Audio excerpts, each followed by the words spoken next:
Nous avons déjà vu dans une autre leçon qu'est-ce qu'un quadrillage.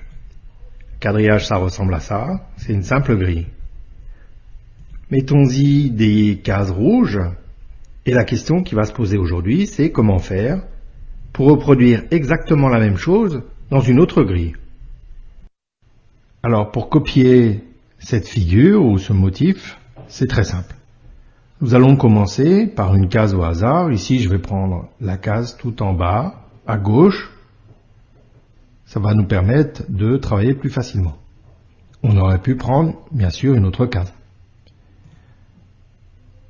Je choisis une première case qui forme le motif et je regarde le trajet qu'il faut faire pour atteindre cette case depuis la case d'origine.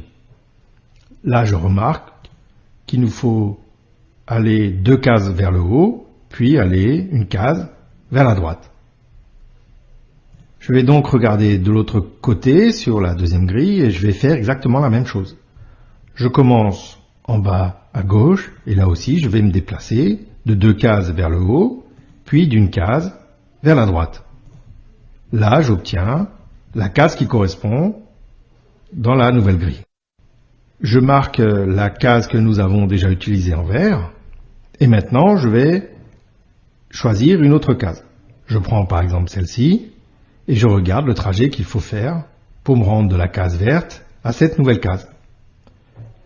Si je regarde bien, il faut simplement que je me déplace de 2 cases vers le haut. Donc je vais faire la même chose sur ma deuxième grille et là aussi je me déplace de 2 cases vers le haut pour obtenir la nouvelle case. Je marque en vert la case utilisée et je choisis une nouvelle case, par exemple celle-ci. Cherchons le chemin qu'il faut pour aller de la case verte à cette nouvelle case. Et là, je remarque qu'il faut que j'aille de 1 case vers le haut et de 3 cases vers la droite. Je fais la même chose sur ma deuxième grille. Donc 1 case vers le haut et 3 cases vers la droite. 1 case vers le haut, 3 cases vers la droite et j'obtiens ma nouvelle case sur la grille.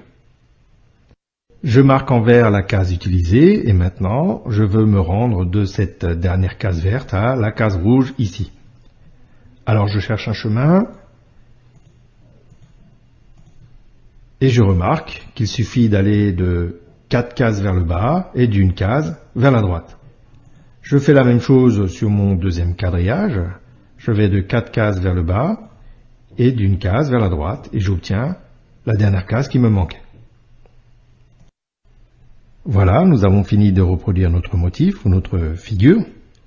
Tu as remarqué, c'est très simple, à chaque fois on cherche un chemin pour passer d'une case à une autre et on fait la même chose de l'autre côté sur la nouvelle grille.